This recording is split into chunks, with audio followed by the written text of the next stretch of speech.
The blood-red sunset burned across the Wyoming Territory like dying embers, as Archer Thornton spotted the lone hat tumbling across the empty plain, a stark reminder of the man who'd worn it into battle but never returned. It was 1878, 3 years after the Great Sioux War had claimed countless lives, and Archer had promised Thomas Miller he'd return his prized possession to his wife should anything happen to him. Now, holding the worn Stetson in his calloused hands, Archer knew he had a promise to keep even if it meant walking 50 miles through unforgiving country to reach the Miller homestead. The autumn wind cut through Archer's wool coat as he trudged along the barely visible trail. His horse had gone lame 2 days back, forcing him to continue on foot with only his rifle, canteen, and the supplies he could carry on his back. At 32, Archer was no stranger to hardship. 10 years of driving cattle, breaking horses, and occasional bounty hunting had hardened his body and weathered his face, but the burden he now carried weighed heavier than any physical load. He had fought alongside Thomas Miller in the waning days of the war. They weren't soldiers, just two cowboys who'd gotten caught up defending a settlement. Thomas had taken a Sioux arrow through the chest. Before he died, he'd pressed his hat into Archer's hands. "Give it to Sophia," he'd whispered through blood-flecked lips. "Tell her I'm sorry." Archer had been tracking a group of rustlers for the past month when he'd learned where the Miller homestead was located. The widow had moved from their original home in Montana Territory down to Wyoming, trying to make a fresh start. As night fell, Archer made camp beside a small creek, using Thomas's hat as a pillow. The stars overhead seemed unusually bright, as if watching his journey with interest. Sleep came fitfully, interrupted by dreams of battles long past and promises still unkept. Dawn broke gray and cold. Frost covered the ground as Archer continued his journey, following the crude map a storekeeper in the last town had drawn for him. The Miller place was nestled in a small valley near the foothills, good land with water access, but isolated. Too isolated for a woman alone, he thought. By midday, Archer spotted smoke rising from a distant chimney. The homestead came into view as he crested a small hill, a modest cabin with a barn, corral, and what looked like the beginnings of a vegetable garden. A figure moved in the yard, chopping wood with determined strokes. Archer paused, surprised. The figure was clearly a woman, Sophia Miller, he presumed, splitting logs with the practiced efficiency of someone who'd been forced to learn survival skills quickly. As he approached, she noticed him and immediately dropped the axe, retrieving a rifle that had been propped against the woodpile. She aimed it squarely at his chest.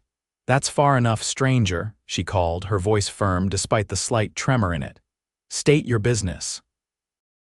Archer stopped, slowly raising his hands to show he meant no harm. "Mrs. Miller, Sophia Miller," the rifle didn't waver. "Who's asking?" "Name's Archer Thornton. I knew your husband." Her posture stiffened. "Thomas has been dead nearly a year." "I know, madam. I was with him when he fell." Archer carefully reached into his coat and pulled out the hat. "He asked me to bring you this." Sophia Miller lowered the rifle slightly, her eyes fixed on the battered Stetson. She was younger than Archer had expected, perhaps 25, with auburn hair pulled back in a practical bun. Her face showed the weathering of frontier life, but retained a striking beauty accentuated by sharp green eyes that missed nothing. "You walked all this way to bring me a hat?" she asked, suspicion evident in her voice. "I made a promise," Archer said simply. Sophia studied him for a long moment before slowly lowering the rifle. "Come on in, then. Looks like you could use some coffee." The interior of the cabin was modest but meticulously maintained. A small stove provided heat, and handmade furniture occupied the single room. A curtain partitioned off what Archer assumed was her sleeping area. Everything spoke of careful stewardship with limited resources. As she prepared coffee, Archer noticed her hands strong, calloused, yet unmistakably feminine. She moved with efficiency, a woman who had learned to survive by herself. "How did you find me?" she asked, placing a steaming mug before him. "Wasn't easy. Tracked down your old neighbors in Montana. They said you'd moved south after Thomas passed. Took some asking around, but people remembered a widow heading this way with a wagon full of belongings. Sophia sat across from him, her eyes never leaving the hat he'd placed on the table between them. Thomas loved that hat, wore it everywhere. She reached out but stopped short of touching it. He said it was lucky. Not lucky enough, I'm afraid, Archer said softly, her eyes flashed to his. Were you there when it happened? Archer nodded slowly. We were helping defend a small settlement. Sioux War Party. Thomas fought brave. That sounds like him, always rushing to help. A bitter smile crossed her face. Even when it wasn't his fight, he spoke of you, at the end. Archer hesitated, uncertain how much to share, asked me to tell you he was sorry. Sophia's composure cracked for just a moment. She looked away, blinking rapidly, sorry for dying. Or sorry for leaving me to manage this place alone. Both, I reckon. She took a deep breath, recovering herself. Well, you've delivered his hat and his message. I appreciate you keeping your word, Mr. Thornton. Archer, please. Archer. She nodded. You're welcome to rest here tonight before you head back. The barn's got clean hay. Thank you, madam. Outside, the wind picked up, whistling around the cabin's corners. Archer noticed the unfinished repairs on the roof, the leaning fence posts, the countless tasks that required a man's strength or a woman with twice the determination to compensate. Storm's coming, Sophia observed, looking out the small window. First snow of the season, maybe. As if summoned by her words, white flakes began drifting past the glass. Within minutes, the air was thick with swirling snow, the landscape quickly disappearing under a blanket of white. Looks like you might be staying more than one night, Sophia said, her expression unreadable. The blizzard raged for 3 days. Archer insisted on earning his keep, helping Sophia with the endless chores required to maintain the homestead. Together they moved livestock into the barn, secured loose boards, and ensured they had enough firewood to outlast the storm. On the evening of the 3rd day, as they sat by the fire, Sophia finally reached for Thomas's hat, running her fingers along the brim. We were married 5 years, she said quietly. Started out in St. Louis. Thomas had big dreams of land and cattle. We came west with nothing but hopes. She looked up at Archer. How did you know him? Met on a cattle drive in '75, both working for the same outfit. He talked about you constantly, his beautiful bride waiting back at the homestead. He was always a smooth talker. Sophia smiled faintly. Less skilled at actually building that dream he sold me, he tried. Yes, he did, she sighed. But trying isn't enough out here, is it? You have to succeed or the land takes everything. When the storm finally broke, Archer helped Sophia dig out paths to the barn and well. The winter had arrived early and with unusual force. The valley lay buried under nearly 3 feet of snow. You should stay until the pass clears, Sophia said as they surveyed the transformed landscape. No sense in freezing to death trying to leave. I wouldn't want to impose. It's not imposition, it's practicality. Besides, she added, looking at the countless tasks ahead of them, I could use the help. Days stretched into weeks. The brutal Wyoming winter settled in with a vengeance, bringing more storms and temperatures that froze water solid in seconds. Archer repaired the barn roof, reinforced the livestock pens, and taught Sophia how to set traps for rabbits to supplement their dwindling food stores. In the evenings, they sat by the fire, talking or sometimes just existing in comfortable silence. Archer learned that Sophia had grown up in Boston, the daughter of a schoolteacher who had instilled in her a love of books. She had a small collection of prized possessions carried carefully across the country. Read to me, Archer requested one night, if you wouldn't mind. Sophia looked surprised. You enjoy literature? Never had much schooling, he admitted, but I like stories. She selected a volume of Tennyson and began to read, her voice taking on a musical quality that transported them both far from the isolated cabin. Archer watched her face in the firelight, captivated by the animation that transformed her features as she read. As December gave way to January, they established routines. Archer hunted when weather permitted, bringing back deer and elk to smoke for preservation. Sophia tended to their meager livestock: 3 chickens, a milk cow, and a stubborn mule. Together they survived the harshest winter either had experienced. One evening, as a particularly fierce wind howled outside, Sophia asked about Archer's life. "What keeps a man wandering instead of settling down?" Archer stared into his coffee. "Never found a reason to stop, I suppose. No sweetheart waiting somewhere," was a girl once in Texas. Her father had other ideas about who she should marry. "So you've been alone." "Mostly. Suits me fine." Sophia studied him. "Does it? Really?" The question lingered between them, unanswered. January brought brief respites between storms, days of brilliant sunshine that made the snow-covered landscape sparkle like diamonds. During one such clear spell, they ventured to the nearest trading post, a full day's journey by sleigh. The small settlement was barely more than a cluster of buildings, but it represented their only contact with the outside world. As they approached, Sophia grew tense. "Problem?" Archer asked. "Simon Wade runs the trading post. He's been persistent since Thomas died." Archer understood immediately. A widow with property would be considered a prime opportunity by frontier standards. The trading post was crowded with settlers taking advantage of the good weather. Heads turned when Sophia entered with Archer at her side. A burly man behind the counter frowned at the sight of them. "Mrs. Miller, didn't expect to see you before spring." His eyes shifted to Archer. "Who's your friend?" "Archer Thornton," she replied. "He's staying at my place until the weather breaks." Whispers immediately circulated through the room.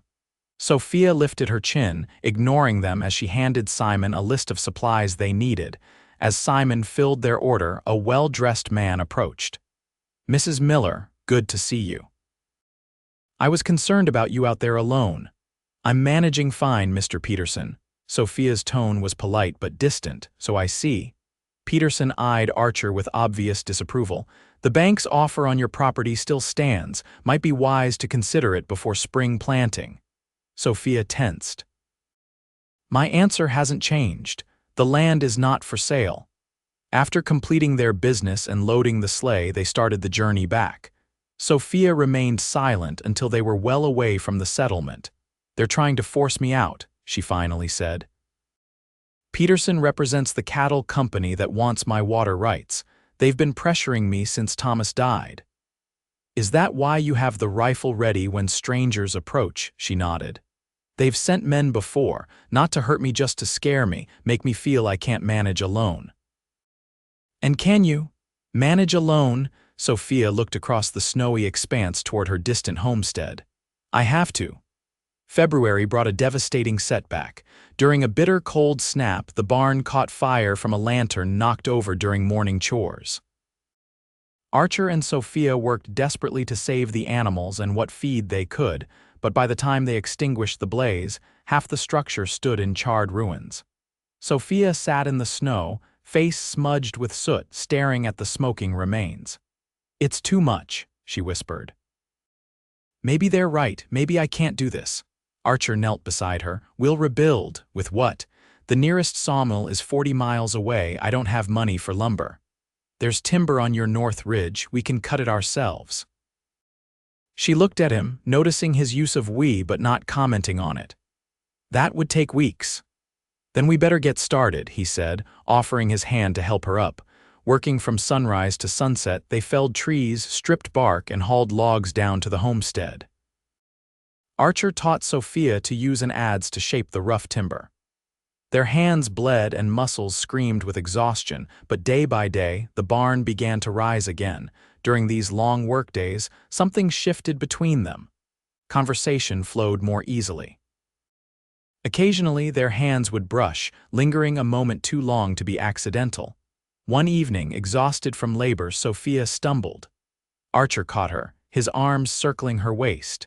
They stood frozen, faces inches apart, breath forming small clouds in the cold air. For a moment, Archer thought he might wanted to kiss her, but instead he gently set her upright. "Thank you," she murmured, not stepping away. Sophia, he began, then stopped, uncertain what to say. She reached up, her gloved hand resting against his cheek. "It's all right," she said softly, though neither of them was sure what she meant. As February gave way to March, subtle signs of approaching spring appeared. The days grew longer. The relentless cold eased, bringing periods of thaw. Patches of ground emerged from beneath the snow. The new barn stood complete, smaller than the original but sturdy. Together they had accomplished what neither could have done alone. "I should be moving on soon," Archer said one evening, though the words felt hollow even as he spoke them. Sophia was silent for a long moment. "Is that what you want?" "It's what I do. Never stayed in one place long." "And if I asked you to stay," the question hung between them, changing everything. "Why would you?" he asked. Sophia set aside her sewing and faced him directly. "Because I've grown accustomed to your presence."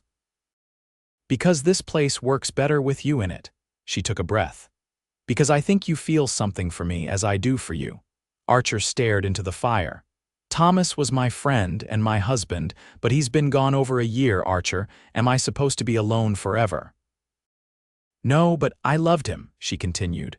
"Part of me always will, but I'm still living, and this winter has shown me I don't want to live alone." Archer stood, needing distance to sort through his conflicting emotions.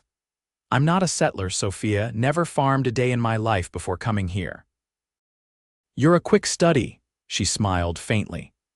"Besides, this valley has good grazing, could support a small herd. A man who knows cattle might make something of it." The possibility of staying, of building something permanent, both terrified and tempted him. "I need to think," he said, heading outside. The night air was crisp but lacked winter's brutal edge. Stars crowded the sky, impossibly bright. Archer walked to the newly rebuilt barn, running his hand along the rough timber walls they had raised together. Thomas's hat hung on a peg inside the cabin. Every night, Archer had looked at it, feeling his friend's presence, wondering if pursuing feelings for Sophia would betray the promise he'd made. But the promise had been to bring the hat, to deliver the message. Not to deny the widow any chance at happiness. When he returned to the cabin, Sophia was waiting, her face illuminated by firelight. "I've been wandering most of my life," Archer said. "Never thought I'd find a place that felt like it could be home." "And now?" she asked. "Now I'm not so sure." He moved closer. "If I stayed, people would talk. Let them. Peterson and his cattle company won't stop pressuring you." "Us," she corrected. "They would be pressuring us, and together we'd be harder to intimidate." Archer took her hands in his. They were work-roughened like his own, bearing witness to her determination to survive in this harsh land. "I'm not Thomas," he said quietly. "I don't want you to be," she replied. "I want you to be Archer, the man who walked 50 miles to keep a promise. The man who stayed through winter and rebuilt what was broken." When he kissed her, it felt like coming home after years of wandering. Her arms circled his neck as she drew him closer, her body molding against his with an urgency that matched his own. Later, as they lay together beneath warm quilts, Archer traced the contours of her face in the dying firelight. "I never expected this," he admitted. "When I found that hat, I was just keeping a promise to a friend." "And now?" Sophia asked, nestling against his chest. "Now I'm making a promise to you, and to myself." The remainder of March brought the full awakening of spring. The snow retreated to shadowed places and the land emerged renewed. Streams swelled with meltwater. The first green shoots pushed through the softening earth. Together they prepared for planting. Archer repaired the plow while Sophia sorted seeds saved from the previous year's harvest. They discussed plans for expanding the garden, adding a smokehouse, and perhaps acquiring a few head of cattle to start a small herd. As March ended, they rode together to the trading post. The settlement was bustling with spring activity. This time, when they entered side by side, Sophia wore Thomas's wedding ring on a chain around her neck and a new silver band on her finger, a simple circle Archer had fashioned from a coin. Simon Wade's eyebrows rose at the sight of them. "Heard rumors you two had become friendly." "Mr. Thornton and I were married last week," Sophia said clearly, her voice carrying through the suddenly quiet store. Peterson emerged from a back room, his face darkening. "Rather quick, wouldn't you say, Mrs. Miller?" "It's Mrs. Thornton now," she corrected. "And I don't recall asking your opinion on the matter." Peterson's forced smile didn't reach his eyes. "The cattle company's offer still stands. Though I must inform you the price has decreased, considering the damaged condition of the barn." "Barn's been rebuilt," Archer said. "Better than before, and the property's not for sale." "Perhaps you should consider—" "The lady said it's not for sale," Archer interrupted, his voice level but carrying an unmistakable edge. "Now we need supplies." News of their marriage spread quickly through the territory. Some disapproved of the widow's quick remarriage. Others understood the practical necessity of partnership in frontier life. A few recognized the genuine affection between them. April brought a letter from the East, a response to one Sophia had sent weeks earlier. Her sister would be traveling west with her husband and children, considering settlement in the territory. For the first time, Sophia would have family nearby. "We'll need to add a room to the cabin," she said, already planning. "And perhaps a proper cooking range if we can afford it." Archer smiled, watching her excitement. "Whatever you want." "What I want," she said, wrapping her arms around his waist, "is what I have, this land, this life." She looked up at him. On a warm day in late April, Archer rode to the ridge overlooking their valley. The homestead below was transformed by spring fields freshly plowed, fruit trees blossoming, new life emerging everywhere he looked. Thomas's hat was secured to his saddle. He'd carried it with him, feeling it was time to properly lay his friend to rest. Finding a spot with a view of the entire valley, he dismounted. "I kept my promise, Thomas," he said aloud. "Brought your hat to Sophia, told her you were sorry." He paused, feeling a bit foolish talking to the air, yet needing to say the words. "I never planned to fall in love with her. Never planned to stay, but here I am." He placed the hat on a rock facing the homestead. "I'll look after her, build something good here, the kind of place you dreamed about." The wind caught the hat, threatening to carry it away. Archer quickly retrieved it, reconsidering. Thomas had worn this hat working cattle, courting Sophia, building their homestead. Perhaps it wasn't meant to be discarded. When he returned to the cabin, Sophia was kneading bread dough. Flour dusted her arms and a streak of it marked her cheek. To Archer, she had never looked more beautiful. "I thought you were going to leave the hat on the ridge," she said, noticing it still in his hands. "Changed my mind." He hung it on its accustomed peg. "Seems like it belongs here, with us." Sophia wiped her hands and crossed to him, rising on tiptoes to kiss him. "Like you," she murmured against his lips. "Like me," he agreed, holding her close. Outside, the Wyoming spring unfurled in vibrant greens and wildflower blooms. Inside the small cabin, a different kind of growth continued the careful cultivation of love between two people who had found each other against all odds. That evening, as they sat on the porch watching twilight paint the western sky, Sophia took Archer's hand. "When you first arrived with that hat, I never imagined you'd stay." "Neither did I," he admitted. "Thought I'd deliver it and be on my way." "I'm glad you didn't leave." Archer squeezed her hand. "The winter kept me here, but you're what made me stay." As darkness fell, they remained on the porch, planning their future in the valley that had brought them together. The cowboy who had walked miles to deliver a hat had found something he never expected: a home, a purpose, and a love worth staying for long after spring had returned to the land.